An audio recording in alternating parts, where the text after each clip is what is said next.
3, 2, 1, and 0, and liftoff.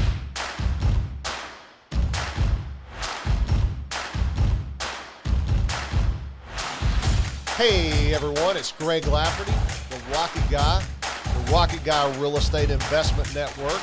Check us out on therocketguy.com. We're going to launch that shortly. We'll talk about that here in just a little bit.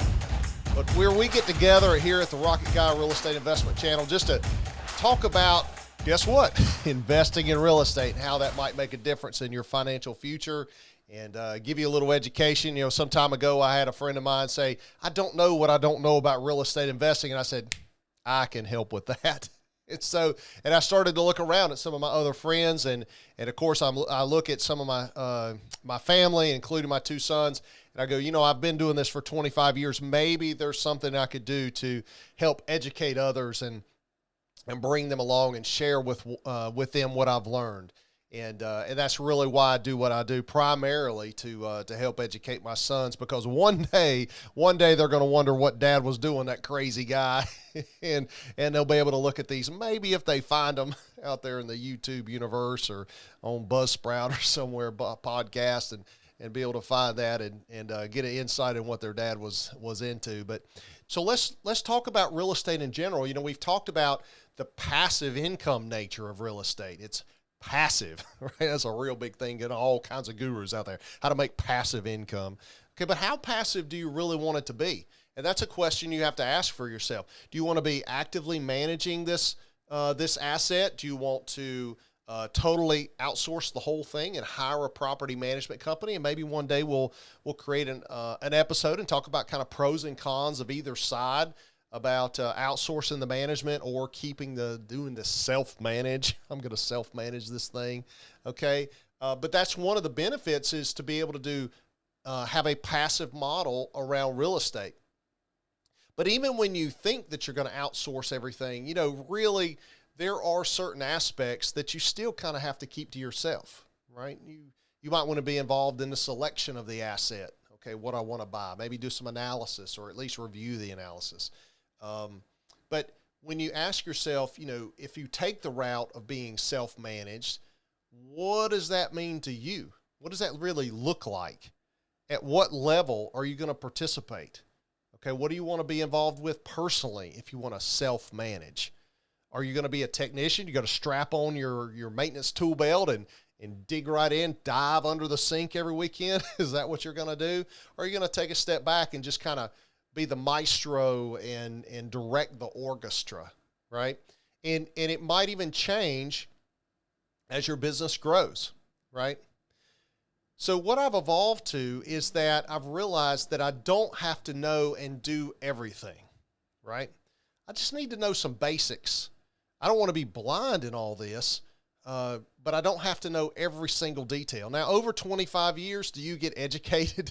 Yes, in all kinds of aspects. So, you know, now I can have an intelligent conversation about tax implications of certain decisions with my CPA and my tax advisor, right? Because I've just been exposed to these decisions over the last 25 years. If a legal issue comes up or something about a contract or a lease or something, then I can have an intelligent conversation with attorneys or brokers, realtor brokers, that kind of stuff about these kind of issues, just because you get exposed to it. But you don't have to be the expert. But really, I didn't start out this way, and I want to be very honest with you, because I didn't. I started out wanting to do it all. I remember one of these early projects, one of my shop teachers would have just probably crawled underneath the table.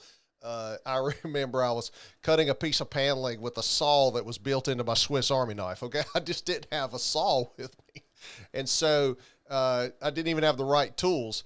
So, you know, I didn't start out in a very mature, business-oriented mindset. I didn't start out with that. I started out with kind of more that, hey, I'm going to pull myself up by my bootstraps, and I'm going to get the stuff done I need to get done. I'm going to stay up as late as I need to stay up and run myself into the ground. That's what I'm going to do. And then one day, I caught myself, because at that point, I was doing all the maintenance myself too. And I caught myself under a dishwasher on a Saturday. And I just installed this dishwasher, about 3 trips to Home Depot or Lowe's, and to get different parts and other things like that. And I thought I had it all done, and then the one little drip, drip, drip.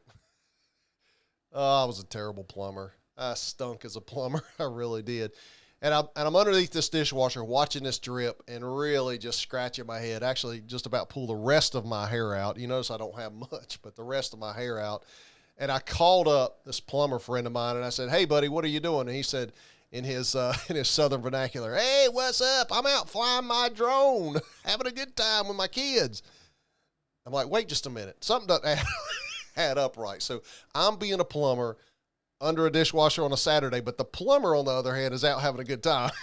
And I said, this has got to quit. Okay. And then I started analyzing how many days I was really spending acting like a plumber. And it was a lot. And I decided, why don't I just hire a plumber? Okay. I didn't hire him, but I definitely pick up the phone now and call a real plumber every time I have a plumbing issue because it just makes sense to me. Okay. So that's how I changed, but I really didn't hit my stride in how I evaluate my business and how I evaluate my time until I read this little book. And this is what I recommend to everybody. It's a book called The E-Myth. I think the official title is like E-Myth Revisited. I've seen Mr. Gerber speak, in person, and not that whoever watched this, but that book changed my life and my life in my business life, right? Because he talks about that a lot of people, when they start a business, they start it as a technician. I was a good electrician working for someone. I said, I could run my own business, and now I'm an electrician out here running my own business, but now I also have to do the sales and the bookkeeping and everything else that goes along with running your own business, right? So they start out as a technician, and I was really in that technician world. I was doing all the maintenance. I was doing a lot of the bookkeeping. I was doing everything, right? Best I could. And, but he talks about elevating through the definition of processes, defining processes, building on processes, elevating yourself out of the technician world into being a manager, and then eventually being an entrepreneur. So that really kind of changed my overall perspective and put a level of maturity around that business life of mine, right? Kind of really took it to a whole nother level. And there's all kinds of books out there that talk about how to put the right people in the right seats. And I'd use that in my normal business world, right? In my JOB, that kind of thing, when I'm hiring people or building teams in there. But I'd never really taken it to my real estate world. And because there's a little thing called cash flow.